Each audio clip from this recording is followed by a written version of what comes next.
everybody, welcome back to Awaken Living. My name is Craig, and today we're going to be talking about a subject that is really going to be a continuation of the last subject we talked about, which is healing shame and cultivating self-compassion. So this subject is so essential on your healing and awakening journey, and we're going to be going into it today in a lot of detail, and that subject is the inner child.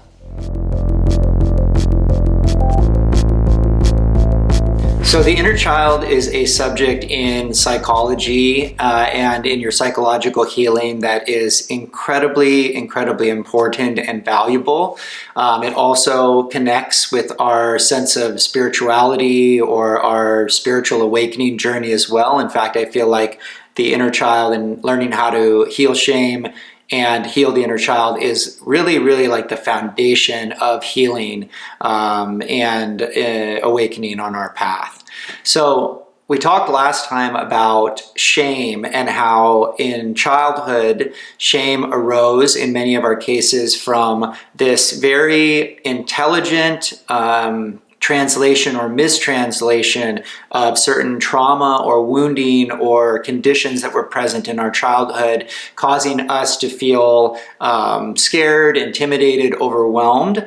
And instead of recognizing that our parents or caregivers or other people in our world were flawed people or not treating us well or abusing us or, not attuning to our emotional experience, we innocently turn that into a sense of shame or a sense of there must be something wrong with me. Because again, as we talked about last time, when you're a little person with a sensitive little heart and nervous system, you can't believe that your caregivers are flawed or your caregivers are not safe. And so we innocently and intelligently make that about us so we can stay connected and attached to our caregivers. But then, as we get into adulthood, we still carry that shame or that sense of there's something wrong with me within us. And so this is the area that we really want to continue to work on healing. And where the inner child comes in is that when that wounding or trauma took place as a child and we, internalized, we created that sense of shame, that, real sense that there's something wrong with me.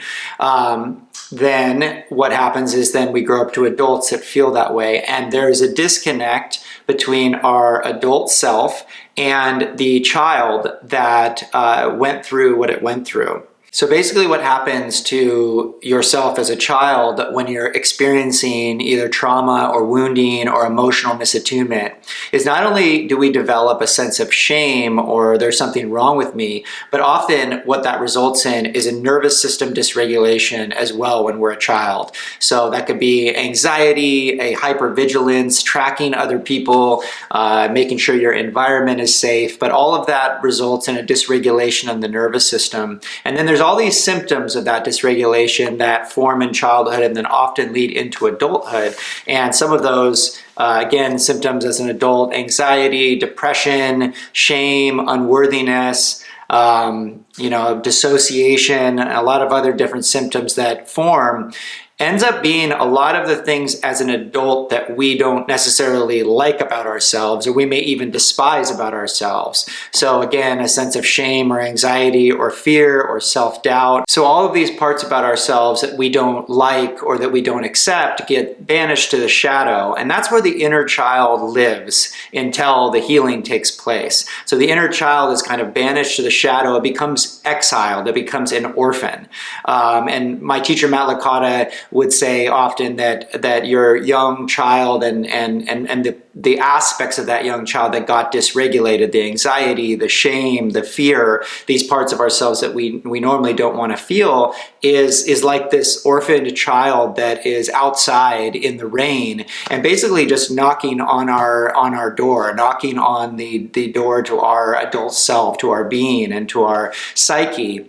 But in our experience of not wanting to feel the things we did in childhood and all of these negative emotions or painful emotions, we really oftentimes not only reject the inner child and all these parts of self that we don't like, but we're also very judgmental and very harsh on that part. So again, we talked about the idea of the inner abuser, the inner judge last time. And so we internalize this shame and dysregulation, and it becomes this very intense inner critic or inner abuser.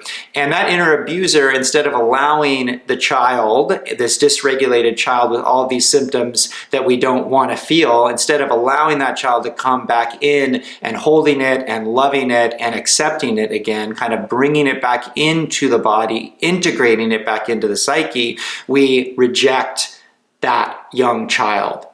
And so as kind of a foundational element of healing, we need to learn how to bring the child, and with the child is all of these aspects of the self that we normally reject or repress or hide away. We need to learn how to slowly open and integrate these parts back into the body, into the nervous system, and into the psyche. And so a huge part of that is learning how to regulate the nervous system, which is why we do our meditation practices and yoga and exercise and all these great things that help us regulate the nervous system. But we also need to consciously work on having compassion for ourselves and accepting and having compassion for even these shadow parts that we don't want to accept. So again, the shame, the self-doubt, the unworthiness, the anxiety, the fear, the terror, whatever these parts of self that were very uncomfortable and very ultimately like a traumatized part of us, we need to learn how to bring them back in and hold ourselves in these parts of self with compassion, basically allowing these orphaned parts of ourselves, and with it, this orphaned inner child, to come back into an embrace of our being and into an integration of our psyche and our self.